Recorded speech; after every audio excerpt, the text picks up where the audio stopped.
Bom dia a todos. Eu queria, antes de mais nada, agradecer à Abracrim e o EAB pelo convite para tratar desse tema, que é um tema bastante importante, como disse o Carlos Eduardo, aliás, os Carlos Eduardos da mesa, mas o tema do direito penal econômico é bastante oportuno nesse momento, porque embora a gente discuta direito penal econômico com mais intensidade, pelo menos desde o final da Segunda Guerra Mundial, se eu não me engano, mas teve um evento da IDP em 53 a respeito do direito penal econômico, portanto o tema não é de todo novo, mas no Brasil a aplicação intensa, regular, cotidiana do direito penal econômico começou de forma mais contundente nas últimas décadas. E ele representa um impacto profundo no nosso cotidiano, não só de prática profissional, mas de estudo do direito penal. Porque a vinda, e como bem disse o Carlos Eduardo, a vinda do direito penal econômico, ele traz desafios para a dogmática que a gente aprendeu na faculdade e que a gente utilizava no nosso cotidiano tradicional. Aqueles conceitos mais tradicionais, aquele conceito de crime, como o paradigma de crime, né, que até no Brasil, pelo menos até 2 décadas, era o crime de homicídio, então é um crime com um bem jurídico individual, um crime praticado por ação, um crime praticado por uma única pessoa, com ação e resultado com nexo causal, um crime doloso. Ou seja, todo o nosso estudo, todo o nosso ensino na faculdade era em cima desse paradigma. Sempre que vem um professor e fala, olha, vamos discutir teoria do crime, crime é ação, resultado, nexo de causalidade e do ponto de vista subjetivo, notadamente o dolo. Os crimes culposos eram relegados ao final da matéria, né? No final, era sempre no finalzinho do semestre. Agora a gente percebe que com o direito penal econômico, com as necessidades, com o uso do direito penal pelos agentes econômicos para manter a ordem econômica, a estabilidade econômica ou para manter a eficácia de determinadas políticas econômicas, essa dogmática tradicional, sedimentada ao longo do tempo, ela sofre um choque, ela sofre um abalo. Nós começamos a ter que lidar com conceitos que nós só utilizávamos muito esporadicamente. Então, o crime de autor único foi substituído por um crime de empresa. Então, o concurso de agentes passou a ser algo fundamental. Pois o crime de resultado passou a ser substituído por um crime de perigo, o que coloca em xeque toda aquela nossa noção de nexo causal do artigo 13 do Código Penal. A gente sempre aprendeu que resultado, ou seja, todas as teorias da supressão mental, da conditio sine qua non, do nexo causal, elas começam a ser substituídas por nexos normativos, pela imputação objetiva, que é muito mais prático para os crimes de perigo, ou seja, você antecipa a tutela penal. Eu, o legislador, não posso mais aguardar pelo resultado lesivo, porque o resultado lesivo pode significar um profundo impacto econômico e financeiro, e, portanto, eu antecipo a tutela penal. Então, o crime não é mais de uma pessoa, é de uma empresa. Eu não tenho mais o resultado, o crime de perigo abstrato. Eu não tenho mais o crime de ação, ele é substituído pelo crime de omissão. Ou seja, na tentativa e na busca por atrair ou para levar a responsabilidade penal para a cúpula das empresas, começa a se utilizar com muita frequência o crime de omissão. E a omissão imprópria se torna o grande personagem do direito penal. E, por fim, o velho e bom dolo, que de certa forma era a garantia de que eu não teria uma imputação criminal, eu não teria o meu direito cerceado pelo direito penal se eu não tivesse intencionalmente relacionado com aquele crime, que o resultado começou a ser substituído por um dolo eventual, por uma cegueira deliberada, por uma culpa consciente, por uma culpa inconsciente.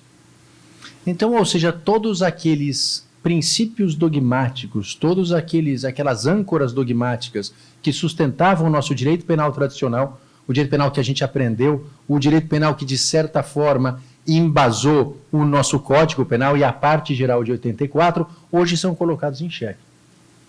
E a gente tem aqui algumas opções. A primeira, deixar de lado essa dogmática e esses princípios tradicionais em nome de um eficientismo de um direito penal econômico, o que tem um risco muito grande, porque na medida em que eu deixo de lado esses institutos dogmáticos, eu deixo de lado uma série de garantias e princípios construídos ao longo do tempo do direito penal.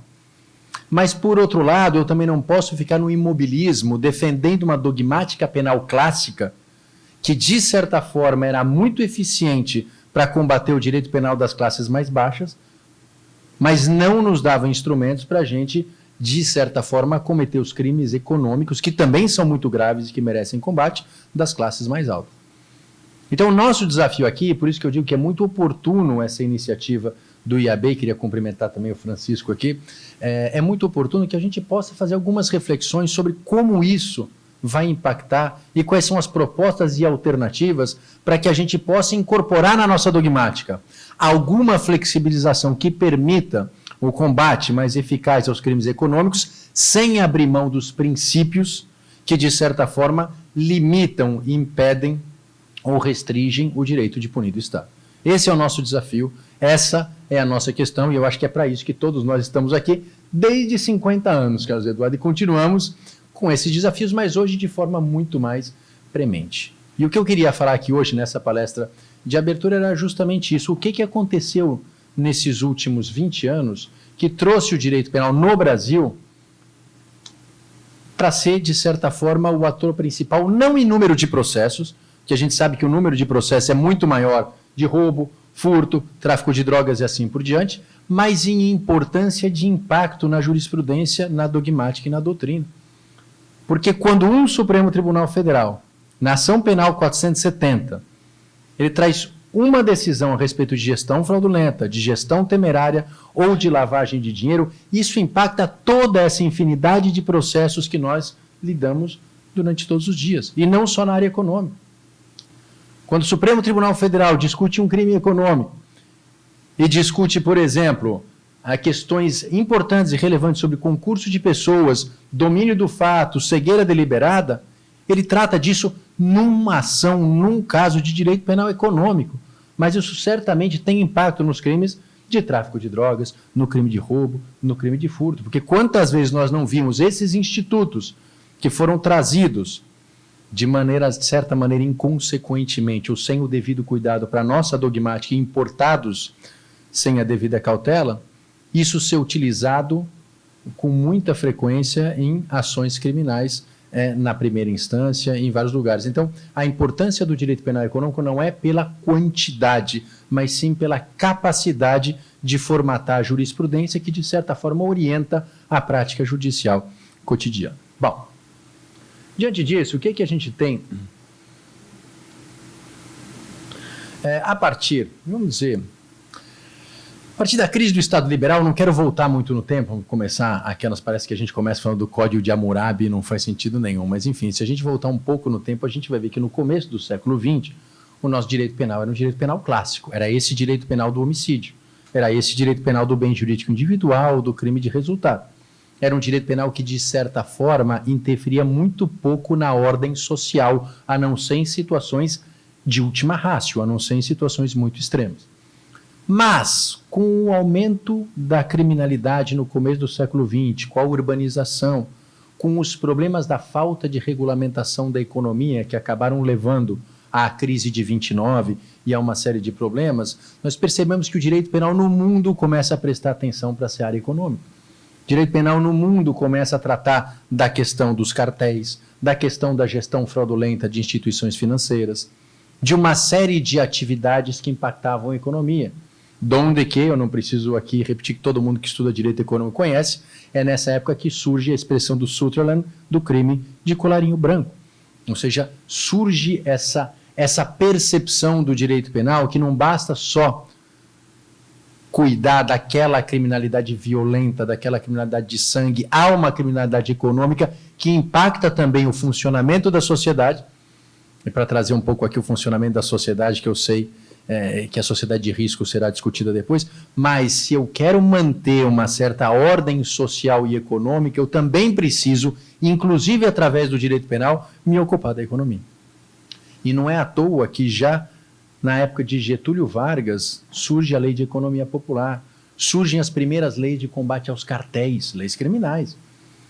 E, aliás, é interessante, porque lá por volta no começo dos anos 40, o Getúlio Vargas foi acusado de ser comunista, porque ele estava voltando o direito penal para combater os cartéis, e isso de regular a economia era coisa de comunista, de planificar a organização econômica, ou seja, havia e sempre houve uma resistência da interferência do direito penal em certas ordens de regulamentação econômica. Mas, enfim, e é claro que, então, no Brasil se começa esporadicamente a ter algumas leis que buscam regulamentar, ou buscam interferir, ou autorizam que o direito penal interfira na ordem econômica, até que na nossa Constituição de 88, o artigo 170, de certa forma, consagra a legitimidade do direito penal incidir, interferir na ordem econômica.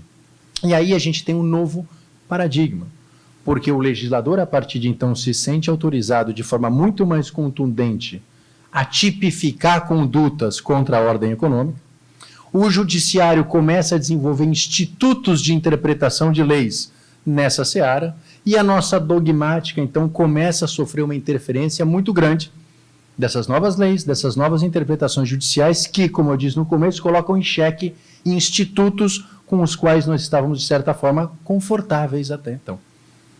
Enfim, para ser um pouco mais específico. Então, eu vou falar um pouquinho da legislação, um pouquinho da interpretação judicial e, por fim, da dogmática, mas eu prometo que eu não vou levar mais do que 15 a 20 minutos, porque a ideia aqui é só fazer uma apresentação geral para que depois a gente possa esmiuçar um pouco mais. Mas a legislação, a partir de 88, até um pouquinho antes de 88, vamos dizer, a partir dos anos 80, então começa o legislador a buscar criar tipos penais que protejam a ordem econômica. Só que ele faz, em primeiro lugar, de forma desorganizada. A gente não tem uma legislação, um código de crimes econômicos. A gente não tem uma legislação organizada. A gente tem milhares de leis esparsas que tratam da criminalidade econômica. Então, eu tenho uma lei de crimes financeiros, eu tenho uma lei de lavagem de dinheiro, eu tenho uma lei de crimes fiscais, eu tenho uma lei que trata do cartel, eu tenho uma lei de crimes contra o mercado imobiliário e assim por diante. Eu tenho inúmeras leis esparsas que, se por um lado desistematizam demais, porque eu não tenho um código, eu não tenho uma parte geral dos crimes contra a ordem econômica, por outro lado, tem uma vantagem, porque todas essas leis, elas têm uma parte do direito penal e uma parte do direito penal do direito administrativo sancionador juntos, e que, de certa forma, garante alguma coerência em cada um desses microsistemas. Então, para ser bem sincero, eu não sei se, para tratar de um tema que me é mais próximo, na lavagem de dinheiro, uma lei de lavagem de dinheiro, faria sentido destacar a parte penal e colocar junto com outros tipos penais de crimes econômicos, ou deixar onde ela está, junto com uma parte administrativa que faz todo o sentido e é com ela harmônico. Mas o que a gente tem, de certa forma, é um direito penal econômico regulado em leis absolutamente esparsas. Em segundo lugar, o que nós temos é o uso e abuso dos crimes de perigo abstrato. Então, se olhar os tipos penais legislados de crimes contra a ordem econômica, eu vou ver poucos crimes de resultado. Eu vou ver grande parte de crimes de perigo abstrato. Então, por exemplo, crime de cartel é fazer um acordo visando a manipulação de preços. Eu não preciso manipular os preços. Eu tenho uma série, então, de crimes em que o legislador não admite o resultado, o dano, porque o dano pode impactar significativamente na ordem econômica. Então, ele antecipa a punição para mera conduta. Ele não aguarda o resultado. Ao lado do uso e abuso do crime de perigo abstrato, eu tenho o uso e abuso dos crimes culposos. Ou crimes que ficam no meio do caminho entre o culposo e o doloso, e eu vou confessar que até hoje não sei bem a natureza, tipo o crime de gestão temerária, que é um crime claramente culposo com dolo de ser temerário, ou seja, uma figura que ninguém entendeu muito bem até hoje o que é. Então vejam, o que eu tenho, uma legislação criminal esparsa, com abuso dos crimes de perigo abstrato, com abuso dos crimes culposos e uma política criminal que tem um sentido absolutamente confuso. Se eu perguntar para vocês se a legislação penal desde os anos 80 na área econômica foi mais expansiva ou restritiva, a princípio todos vão me dizer que o direito penal se ampliou, ele foi mais repressivo, ele ampliou a incidência penal, mas nem sempre isso é verdade. Porque durante todos esses anos, nós percebemos uma série de soluços e espasmos do legislador que descriminalizam determinadas condutas. O que faz com que o estudioso, o técnico, o profissional e o leigo não entendam qual é o sentido da política criminal quanto à ordem econômica. E eu vou dar um exemplo aqui, que todos conhecem, que é o crime fiscal. Ou seja, os empresários não pagam impostos, então vamos criminalizar a sonegação de impostos. Bom, mas aí isso vai inviabilizar a atividade empresarial. Não, então tudo bem. Se você acertar o que você deve antes da denúncia, está resolvido. Ah, mas antes da denúncia não dá para todo mundo. Não, então tá bom, vai até o final, até a condenação, extingue a punibilidade se você pagar. Ah, mas tem muita gente que está condenada. Não, então tá bom, vai mesmo depois da condenação, se você pagar, está extinta a punibilidade. Mais do que isso, olha, até determinado valor, também se você sonegar é insignificante. Então também está extinta a punibilidade. Não tem tipicidade, não é nem extinta, não tem tipicidade. Mas isso só vale para crime econômico, tá? Porque se você furtar uma bicicleta, não tem insignificância, mas para os crimes econômicos tem. Então a gente começa a ver uma política criminal que é inexplicável. Porque ao mesmo tempo que eu me coloco como alguém muito duro, eu vou abrindo brechas que permitem a atipicidade ou extinção de punibilidade que vale só para uma parcela da população e não para outra. A gente fez um estudo, Márcio, Carlos Eduardo, na faculdade sobre os crimes de insignificância. O que era considerado insignificante nos crimes econômicos e o que era considerado insignificante nos crimes de furto comuns. E a diferença era brutal, porque uma, evidentemente, é 20 mil reais e a outra, quando chegava em 100 reais, já não era mais insignificante.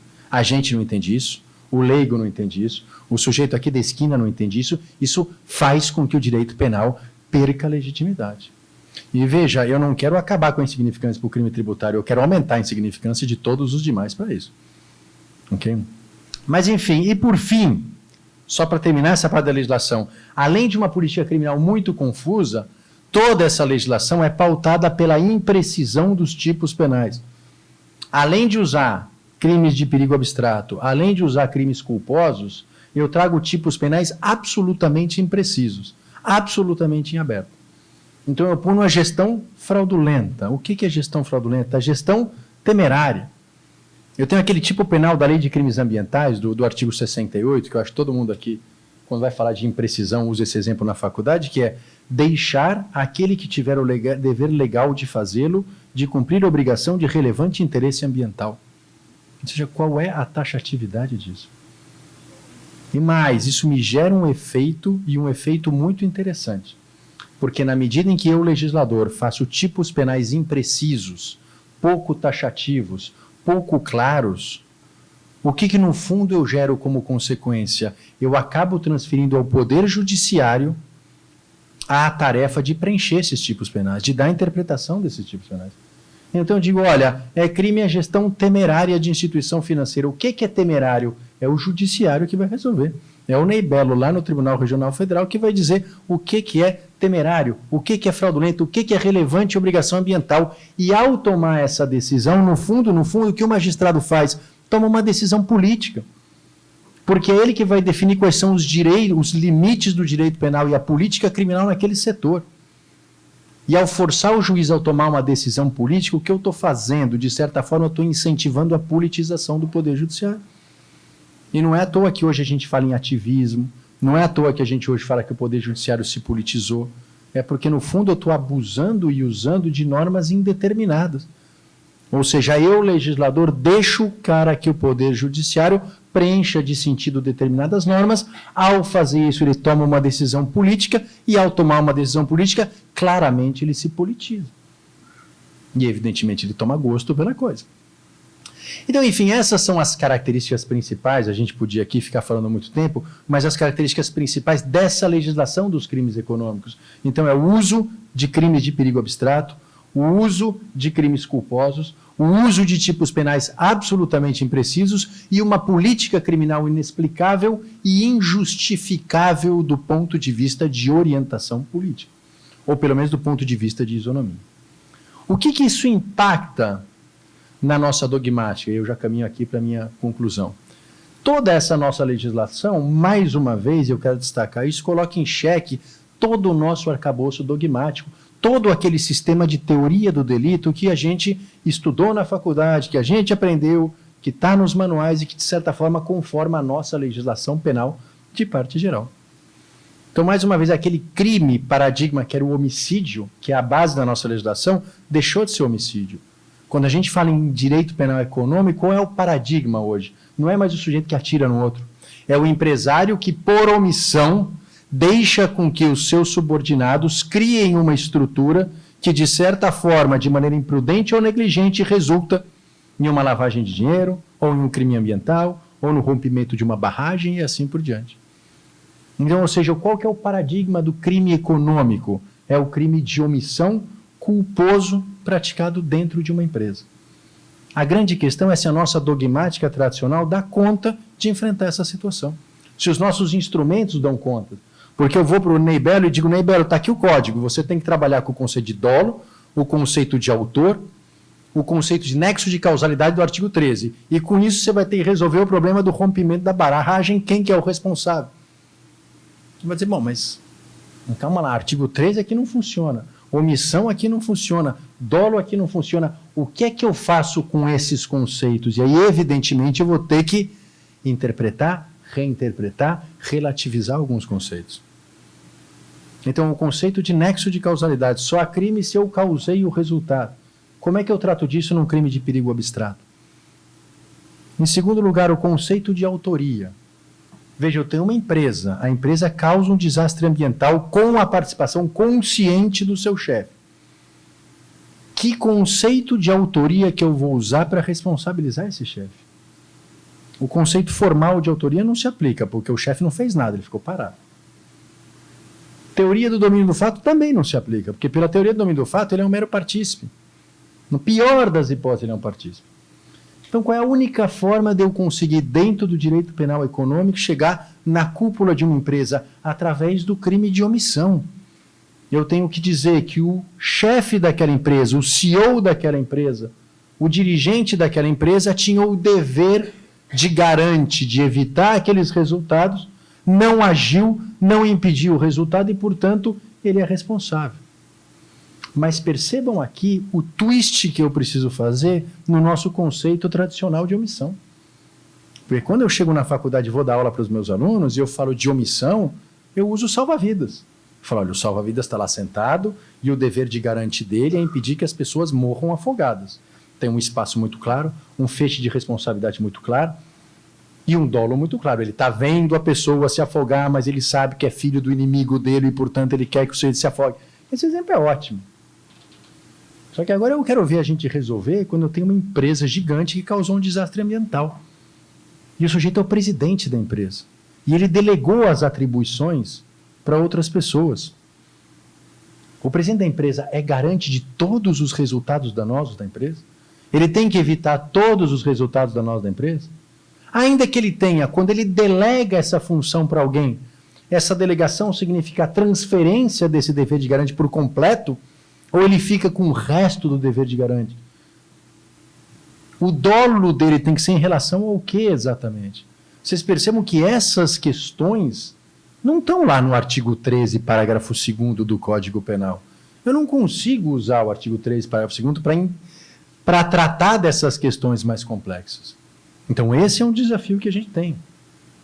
Por outro lado, a questão do dolo e da culpa. Ok, então ele tinha responsabilidade, ele era garante, ele tinha que impedir o resultado, mas para ele ser responsabilizado criminalmente, ele tem que ter dolo. Dolo é conhecer e ter vontade, pelo menos é isso que a gente aprende na faculdade. Mas aí vem alguém e diz, não, basta assumir o risco que você tem dolo. Ok. Não, vamos além. Se você colocou uma barreira para você não receber a informação, você está em cegueira deliberada, e isso também é dolo. Você fala, não, mas calma lá. O meu Código Penal diz que é algo chamado erro de tipo. Se eu não sei que algo está acontecendo, não tem dolo. Ah, mas tem a cegueira deliberada que diz o contrário. Então vejam, a gente tem mais uma questão aqui, que o nosso conceito tradicional, então, de autoria, de nexo de causalidade, de omissão, de dolo, começa a ser totalmente transfigurado. E só para encerrar aqui, uma figura que ganha relevância, e que a gente mal estuda também na faculdade, mas que ganha relevância nesses novos tempos, é a figura do erro de proibição. Ou seja, aquele sujeito que pratica um ato sem ter ideia de que aquilo é ilícito. Aquilo é praticamente marginalizado, esse tipo de questão aqui, porque a gente sabe que todo mundo tem que, presumidamente, conhecer a lei. Mas quando você vai para o campo do direito econômico, em todo dia, o Banco Central faz uma normativa nova. O COAF faz uma normativa nova. Os conselhos todos fazem normativa nova. A CVM, a Receita Federal, nem nós que atuamos na área, nós conseguimos acompanhar isso. Vira e mexe, alguém pede um parecer e diz, olha, essa operação financeira. Ela tem risco criminal ou não tem risco criminal? Eu estou fazendo aqui um fundo. Eu preciso identificar o beneficiário final ou não preciso identificar o beneficiário final? Eu não faço ideia, porque a Receita fala uma coisa, a CVM fala outra coisa e o COAF fala outra coisa. Então, dentro desse emaranhado de normas contraditórias, o erro de proibição ganha um destaque muito grande. Então, o que eu queria só dizer para vocês e expor para vocês, e aqui eu não pretendo trazer nenhuma resposta, eu costumo dizer que, na verdade, o que eu faço aqui é terapia coletiva, eu agradeço a vocês pelo convite, que eu saio um pouquinho mais leve dessas conversas, mas a gente não tem aqui, e desde que o Carlos Eduardo discutia isso há 20 anos até hoje, a gente caminhou muito pouco. A gente continua com as mesmas questões. Então, a gente tem uma legislação que é uma legislação difícil e complexa, a gente tem um instrumental teórico que talvez não nos permita fazer frente a essa nova legislação, e todos os nossos conceitos tão sólidos, eles começam, para parafrasear o velho Marx, a desaparecer no ar. Então, aquele conceito de dolo, aquele conceito de autoria, aquele conceito de nexo de causalidade. Só que a gente não consegue colocar nada no lugar e a gente começa a entrar na jurisprudência num casuísmo que é extremamente prejudicial porque é inseguro. Então a gente começa a atuar num sistema absolutamente nebuloso sem as nossas tradicionais âncoras. Para não falar no processo penal que também sofre do mesmo problema. Porque um processo penal que tinha o princípio da obrigatoriedade, o princípio da indisponibilidade, o princípio da indivisibilidade, de repente ele se debara com um direito penal negocial, um direito penal colaborativo e um direito penal transnacional. Então vejam, nós estamos diante de uma série de desafios, nós estamos diante de uma série de novos paradigmas. Como a gente vai fazer para enfrentar isso? Eu não sei. Eu só sei que a gente não vai resolver esse problema em nenhum dos dois extremos. Nem abrindo mão completamente do nosso sistema dogmático, porque isso é inseguro, isso é perigoso, porque isso significa dar poder arbitrário ao Estado, mas também não se apegando à nossa dogmática clássica, que é incapaz de resolver problemas prementes. Então nós vamos precisar achar de um meio termo. Isso vai dificultar o estudo e a prática do direito penal? Vai. Vai dificultar o ensino do direito penal? Vai. E aqui, para usar uma frase de Roxin, o nosso sistema dogmático ele vai ficar menos claro, ele vai ficar menos evidente. Porque era muito fácil entrar numa classe e falar de nexo de causalidade. Falar, suprimam mentalmente a ação, vai suprimir mentalmente o resultado. Era muito fácil. Falar de imputação objetiva é muito mais difícil.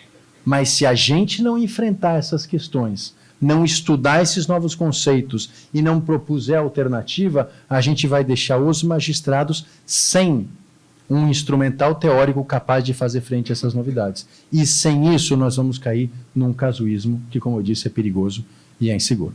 Então, queria mais uma vez agradecer o IAB por essa oportunidade, por essa terapia coletiva e ficar à disposição dos senhores e das senhoras para qualquer esclarecimento. Muito obrigado.